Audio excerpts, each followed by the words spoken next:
higher accuracy weapons begin to be introduced. Technology sort of marches on and does not wait for negotiations to start or to stop. There is a certain technological momentum. So slowly but surely, and particularly with the development of multiple warheads, MIRVs, that are independently targeted, we develop the capability to strike their weapons. And they are trying hard to develop the same capability.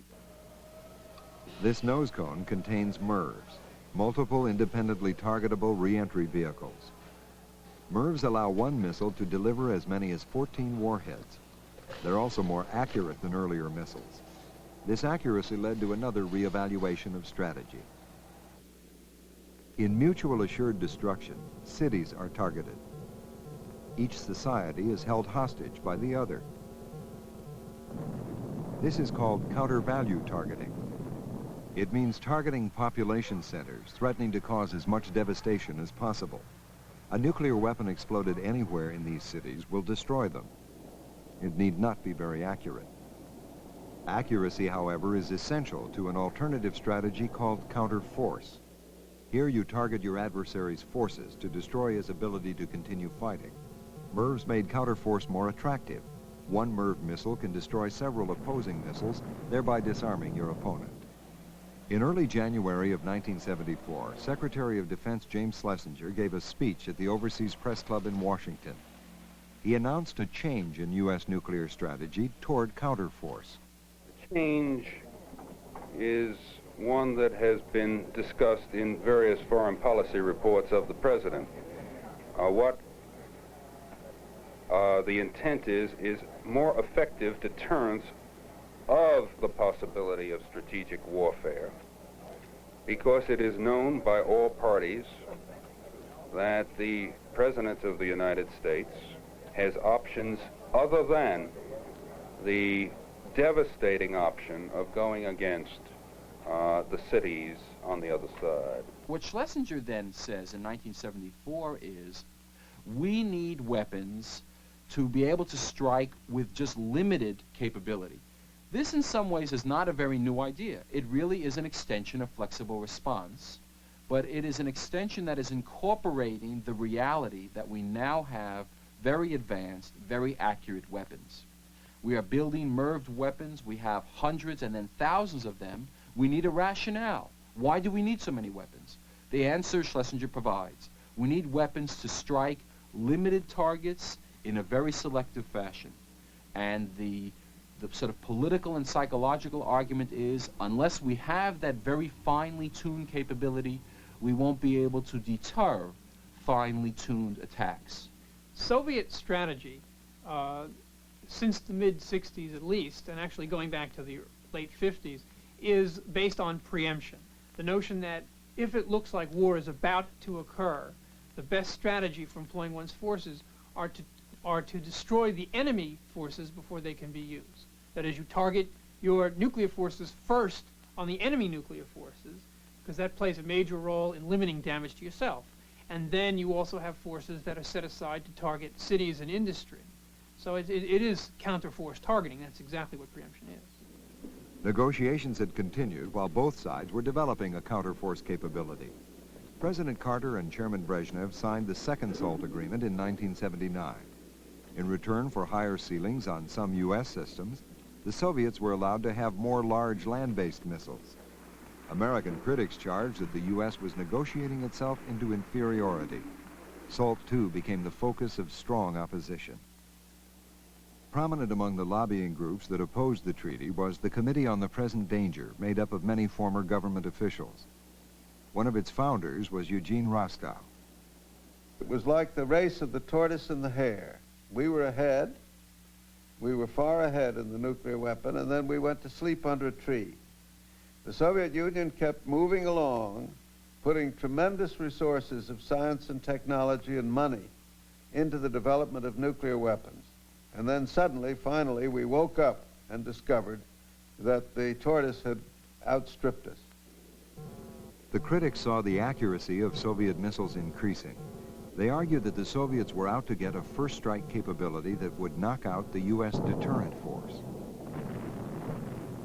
By threatening to make a first strike against our ground-based missiles, our submarines in port, our planes on the ground, they think they could make the rest of our nuclear arsenal irrelevant, prevent any response, and thus coerce us politically. Others argued that even if this were the Soviet intention, to actually be able to launch a first strike successfully is highly unlikely. Professor Costa Tsipas. I think for physical reasons, because of the unpredictable behavior of the missile and because of the reliability of the missile, because of the operational difficulty of orchestrating such a large attack, I think such an attack will never really succeed to the point that it would be worth it, launching it. To attack 1,000 silos with 2,000 warheads is a highly complex operation where you have warheads from different missiles attacking the same silo, and you must time them right, and they must all come in waves that start out of south and they move north and things like that. So the probability that all this is going to happen exactly as planned, even though it depends on human operators that have never really practiced this, is quite small. Most probably what's going to happen is going to be massive confusion. Some of the missiles will go off, some will not go off. We see what happens with NASA quite often. I mean, they want to launch a single missile and they have to stop once in a while. Now, you can't do that if you're trying to have a nuclear attack against another country. You just push the button and you wonder what happens. Sometimes the button will be pushed and the missile will go, and sometimes it will not. I don't think the central problem is whether the Soviet Union would actually undertake a preemptive first strike. The real problem is, I think, that the existence of a Soviet capacity to take a first strike would have a profound, and is having a profound effect on Western political attitudes. The Carter White House, wary of losing the balance of power, gave the go-ahead for the new MX missile system. The system is survivable, it's verifiable, it has a minimum impact on the environment, it's affordable in cost, and it's consistent with our SALT goal of deep reductions in strategic arms. The MX is essentially as much a political response as a military response. He's saying we need a kind of shot in the arm, if you'll pardon the metaphor, to show that we're still competing with the Russians, that we're able to build large and effective missiles just as they are. Originally, the MX was to be hidden in an elaborate underground maze to make it more survivable. In authorizing the MX, the Carter administration moved U.S. nuclear strategy further toward counterforce. MX is sort of a premier counterforce weapon. It has large numbers of warheads on a relatively small number of missiles. The warheads are very accurate. They can attack Soviet missile silos. Therefore, it's very much designed to be a counterforce weapon. And from the perspective of the U.S. Air Force, it's desirable because their job is, if war comes, to be able to destroy the enemy and to be able to destroy the enemy's forces. And they want the most capable weapons they can have at their disposal. The MX provides them such a capability, even though it makes other defense strategists and other politicians very nervous. It's basically a first strike weapon which threatens the Soviet deterrent and thereby provides them with very strong incentives for launching a first strike to try and destroy our MX before we get it off the ground. In other words, we'd be in a situation where both sides have a strong first punch, and the guy who gets in the first punch is the guy who gets off the better. President Carter authorized 2 other new missiles. This one, the Pershing II, is meant to have pinpoint accuracy. From Europe, it can reach targets in the Soviet Union in 5 minutes. The Pershing was scheduled for deployment with NATO forces because the Soviets had deployed their SS-20 missiles, aiming them at Western Europe. The cruise missile is relatively cheap to build. Twice as long and half as heavy as the Hiroshima bomb, it is 10 times more powerful. It can be launched from the air, sea, or ground. It can travel hundreds of miles, guiding itself with uncanny accuracy. But because it is also so easy to hide, it is extremely difficult to verify in any arms control agreements. Now we're moving into a place where we have a new generation of weapons, Pershing missiles in Europe, cruise missiles in Europe, and the MX and other very accurate long-range missiles based in the United States. Now these new weapons, in my view, do not improve our security because they are not deterrent weapons. What they are is weapons which are only useful if you use them first. And in fact, they provide incentives for initiating a nuclear war rather than for deterring a nuclear war.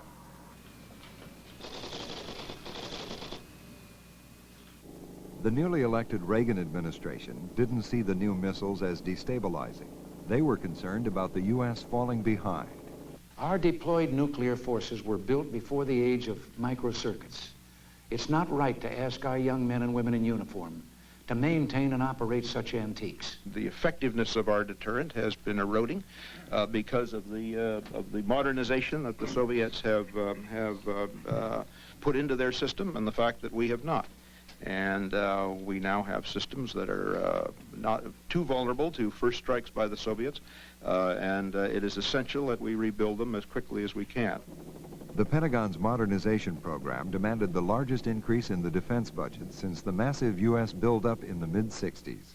According to newspaper reports, the buildup supported a new nuclear strategy, one in which the object is not simply to deter, but, as a Pentagon document says, to prevail. The strategy would incorporate a new generation of weapons. The MX, 100 have been authorized by Congress. The Trident submarine, carrying 24 missiles with a total of 336 warheads. For the first time, a submarine-launched missile had been designed to have the accuracy of a land-based ICBM. The B-1 bomber, canceled by the Carter administration, but then revived. The supersonic B-1 was scheduled to replace the B-52 in the American nuclear triad. The military use of space has also been given high priority. A network of satellites is necessary to maintain the command systems that coordinate U.S. nuclear forces around the world. The strategy supported by these weapons envisions controlled, limited nuclear strikes against military targets. These strikes might continue, in the language of the Defense Department, through a protracted period and afterward. It would be war as it had always been, only this time using nuclear weapons. Buried inside the solid rock of Cheyenne Mountain in Colorado is the North American Air Defense Command, NORAD. It directs the facilities that communicate with and control U.S. nuclear forces around the world. To be able to fight protracted nuclear war, NORAD must keep functioning even if hydrogen bombs are going off. One effect of nuclear weapons, however, especially when detonated at high altitudes, is to create a powerful surge of energy known as EMP, electromagnetic pulse. As this pulse surges through electronic equipment, transistor circuits, computers, radar, it sets up currents so strong that the equipment can burn out. In that case, the ability to fight a war, which means to have some kind of control over the actions of your forces, disappears.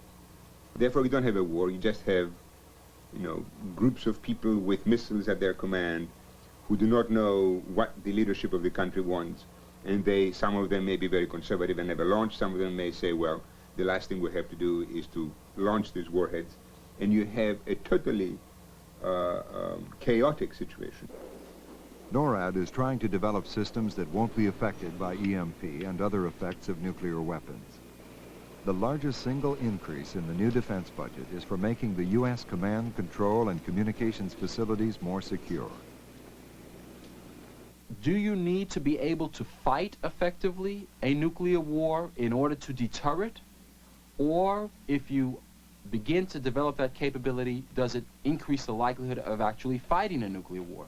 This is sort of the conundrum that policymakers are in. Some people, many individuals in the Reagan administration, believe that the more capability you have to fight a nuclear war of all sorts, of all types, of a limited nature and so forth, the greater you strengthen the deterrent. Whereas others feel equally passionately that if you develop all those capabilities, and the Russians do too, then you're marching down the path toward fighting nuclear war. We certainly don't plan to fight limited nuclear wars. We would, however, I think this makes good sense, like to be in a position, if a nuclear war should occur, we would like to be in a position to see that the minimum number of weapons are used and that the war is terminated as quickly as possible. One of the difficulties about preparing to fight limited nuclear wars is that it probably makes it easier to make the decision to use nuclear weapons in the first place. You plan to use these nuclear weapons rather than to just have them there as a deterrent. This is the Arbit district of downtown Moscow, home of the Soviet Institute for the Study of the USA and Canada. The few Soviet government specialists who speak with the Western press work here. Former General Mikhail Milstein. We don't accept any concept of the limited nuclear war. We strongly believe if so-called limited war starts, it immediately will escalate into a nuclear holocaust. For the areas where the limited nuclear war will be carried on, it will be not limited. It will be a total catastrophe. Say if there is a limited nuclear war in Europe, for Europe it will be the end of European civilization. The Soviet strategy for intercontinental nuclear warfare has always been the use of the entire nuclear force against the full array of targets, military targets, political targets, economic targets, and there's never been really any variance from that at all. In terms of limited nuclear war having to do with Europe, that's a very different question. There is evidence that Soviet military leadership does subscribe to some notion of limited regional nuclear war when it explicitly excludes any attacks on the homeland of the Soviet Union. Europe is considered the most likely place for nuclear war to start, since so many opposing military forces are concentrated there. Also, NATO's policy is to use nuclear weapons if it's losing a conventional attack. Military exercises have been conducted to try to determine what might happen in such a case. Participating in such war games when he was deputy director of the CIA, Dr. Scoville. There would be aggression by the red team, and they would be using conventional forces, and the blue team wasn't doing very well. So the blue team would say, well, we've got to convince these reds that we're serious, and we'll drop one nuclear weapon on one of their tank battalions and wipe it out, and that'll scare them off, and then we'll have ended this war. And that was the jumping the fire break to using nuclear weapons. But the problem was that it didn't end the war. And in the two cases where I fought this kind of a mock battle, the end result was there was not only no Europe left when we got through, there wasn't any United States or Soviet Union as societies as we know them today. Whatever we may think now, if a nuclear weapon is ever used, the world will discover, however suddenly, that it has an enormous interest in constraining that use of nuclear forces. Europeans began protesting the planned deployment of American Pershing and cruise missiles and the Soviet SS-20s. Although their governments urged the deployment, the demonstrators feared that Europe would become the battleground of the two superpowers. Opposition increased in the U.S. as well. Prominent were scientists and doctors who used the fact of the devastating effects of nuclear weapons to argue for a freeze on further weapons development. Dr. Jack Geiger. There is no way of being ahead anymore. The United States and the Soviet Union are like two men standing in a basement up to their waists in gasoline. One of them's got 9 matches and the other's got 10 matches. And it's absurd to say that one is ahead of the other or safe. The freeze became a grassroots concern. New England town meetings began to debate the issue in early 1982. Request the President of the United States to propose to the Soviet Union a mutual freeze on the testing, production, and deployment of nuclear weapons and missiles and new aircraft designed... The freeze was meant to cut through the time-consuming process of official negotiations. The demonstrators didn't want new formulas for replacing or modifying weapons. They wanted to stop the arms race altogether and cut back. At the commencement ceremonies of his alma mater, President Reagan announced that his administration was finally opening negotiations with the Soviets. For the immediate future, I'm asking my start. And start really means we've given up on SALT. Start means strategic arms reduction talks. And that negotiating team to propose to their Soviet counterparts a practical, phased reduction plan. The focus of our efforts will be to reduce significantly the most destabilizing systems, the ballistic missiles, the number of warheads they carry, and their overall destructive potential. The START talks began in Geneva in 1982. But after a year, neither these meetings nor the negotiations over missiles based in Europe had achieved any visible progress. In Moscow, Vitaly Zhurkin. I personally don't see anything positive there. I see an attempt, first of all, to decrease, to limit and decrease only those systems of strategic weapons where the Soviet Union is stronger. Keeping outside of the limits of the agreements those systems like SLBMs, like cruise missiles, like bombers, some others, in which the United States are stronger. The Soviets felt the U.S. was using the talks to get ahead. The U.S. argued the Soviets were using the talks to stay ahead. But even with decades of mistrust and new weapons development, negotiations remain an integral part of nuclear strategy. The record shows, in my opinion, that the Soviet Union is serious about nuclear arms control.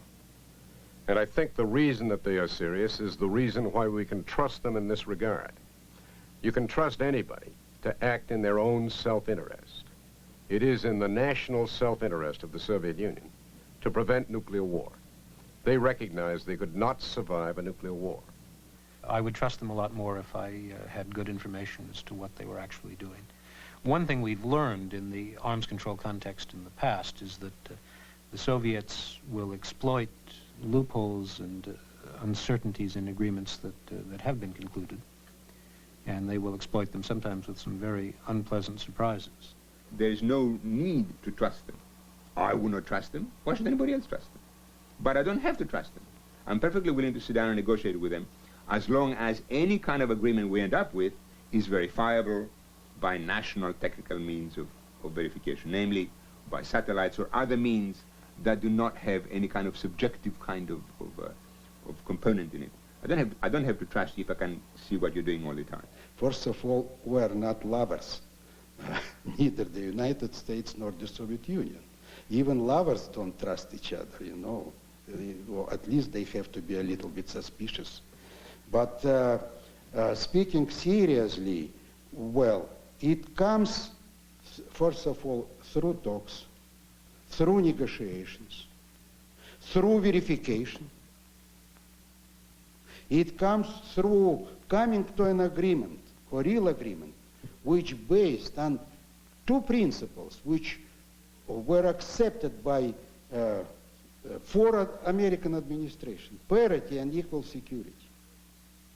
And if all these things are fulfilled, I mean, going to life, then the trust will come somehow. The general thrust of administration policy has been to propose to the Soviets reductions in forces, strategic forces, and theater nuclear forces that would have the effect of reducing the threat that we perceive emanating from the Soviet Union, and would perhaps, one doesn't really know quite what they think, reduce the threat that they may perceive coming from the United States. And that situation is a much more stable one than the one we have now. Today, both sides face each other with huge arsenals and with strategies and weapons that may make war and accident more likely. But in April 1947, the United States had 0 ready atomic weapons. And now we have some 25, 30,000. The Russians have some 15, 25,000, adding up maybe to 50,000 total or more. This extraordinary increase, 50,000, each one Hiroshima-like, so to speak, many of them much larger, only a few smaller, is a new phenomenon in our day. We don't really know how to understand it. That's the trouble. The diplomats and the military have felt, well, it's always easier to get more than fewer. It's always safer and surer and stronger appearing. Let's get more. That was the way it was in the past. They've not understood that this is now a great danger, a mutual danger in which both superpowers live.